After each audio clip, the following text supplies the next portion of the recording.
Listen, by the time you're watching this, this is going to be an extremely belated February wrap up. But if I don't film it now and post it later when I'm more inspired to edit it, it's never going to be filmed, or then I have to combine it with March and it's going to be a shit show. So let's get this ball rolling. Hi everyone, I'm Natalie. I talk anime, manga, and bookish things here. First up, we have Shattered Innocence by Cate. In this novella, short book, we follow our main character who is basically Cinderella in this version of events. She is in love with one of the wicked sisters. Let's not touch too much into that.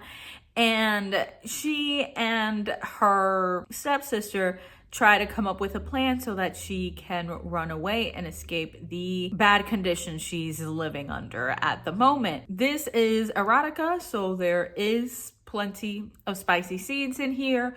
It was deranged, not gonna lie.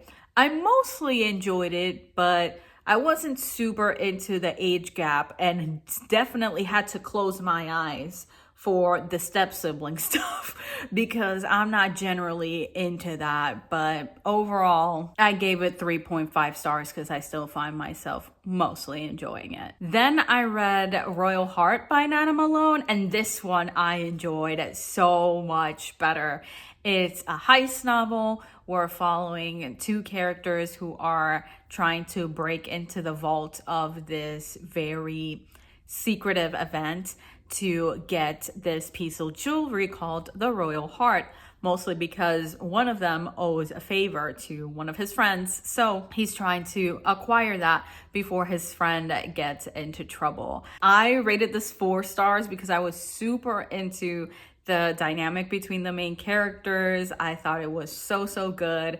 They had known each other when they were younger, but parted ways when there was a tragedy in the female main character's life, and so now they're reuniting, and reluctantly she's working with him to get back this important piece of jewelry, and it was great. Had a wonderful time. Then I started a DNF Worlds of Exile and Illusion by Ursula leguin.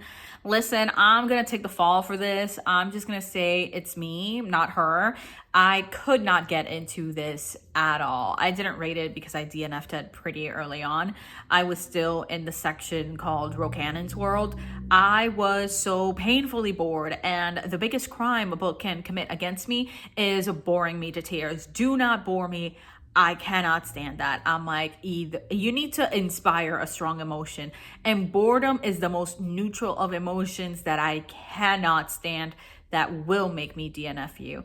And part of it is because I was expecting something very interesting and compelling and that would make me think a lot, and that was not happening. The kinds of things I like to think about and consider through fiction was not what Ursula leguin was doing here, and so I was fucking bored to tears and just had to give up. Then I read The Golden Raven by Nora Sakavic, because if you've been here for any modicum of time, you know that I am a Foxhole Court brain rot girl.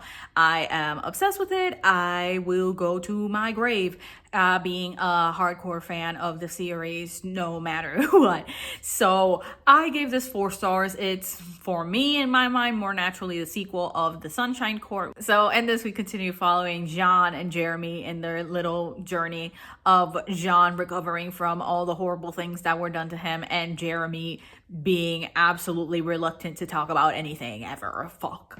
I gave it 4 stars, but I'm kind of pissed that I had to give it 4 stars because I wanted this to be a 5-star read for me, or at least to feel that way, even if I was still reluctant to give it 5 stars, but I couldn't. This book was almost 500 pages and there was absolutely no fucking need for it to be that long.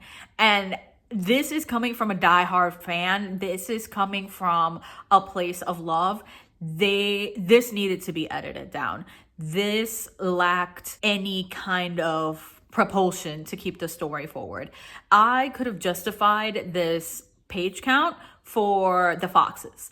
The foxes have enough drama going on in their lives at all times that writing longer books makes sense because shit just doesn't stop happening to them. And some of that we even learned secondhand here. It was making me feral. I felt like I was gnawing at the bars of my in fucking closure. I needed Nora to stop talking about Neil and Andrew and Kevin and the rest of the Foxes. I needed her to stop. I needed her to stop because the fact that this novel takes place in California and my beautiful foxes are all the way in fucking South Carolina, I couldn't deal with it. Especially when I was starving for any kind of fucking plot, which I almost never am. I almost never am, but in this case I was, because this book was so fucking long. I was starving for plot, and all of it was happening to the foxes. All of it was happening to the foxes. Why did you do this, Nora? I love you, but why? Why did you do this? This was torture. Again, I still love the characters enough that I was never going to give this anything less than 4 stars. That was just not going to happen. That's the level of delusion I live in. But it doesn't mean I can't resent it. It doesn't mean I can't resent the fact that this was so long in an unnecessary way. If Nora had found a way to justify it, I would have been totally fine. Still personally annoyed because I don't like long books, but ultimately would have been fine with it. But there was no need. And I'm just going to say it right now. We don't need Jeremy's point of view. Jeremy's point of view is excessive and doesn't give a shit. Because for the little that we learn being in Jeremy's point of view, we might as well only have John's point of view. John knows as much as we fucking do, even while having Jeremy's perspective. I find it pointless. There is an effect being created, and I can in some ways respect that, but ultimately the end result is annoying the shit out of me. I was sick and tired of Jeremy just holding back everything. I was like, set me free of Jeremy. Bring me back to my beloved John, because if I'm gonna be oblivious, at least I'll be with John. I know for most of you that deranged energy doesn't make any fucking sense for a book that I gave 4 stars, but I understand myself, and that's the only person who needs to understand. As for the manga that I read volume 6 of Fire in His Fingertips.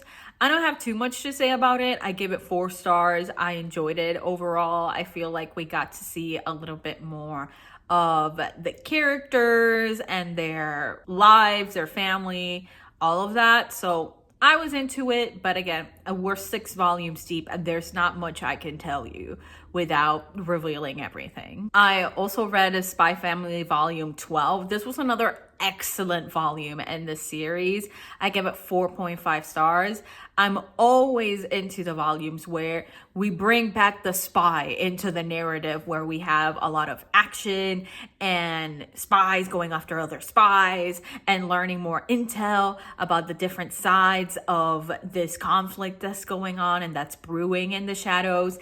It was awesome. The tension was super, super high. And that's what I loved about it. I also loved that we got to learn more about the handler and her life, which of course she's looking stunning in this cover.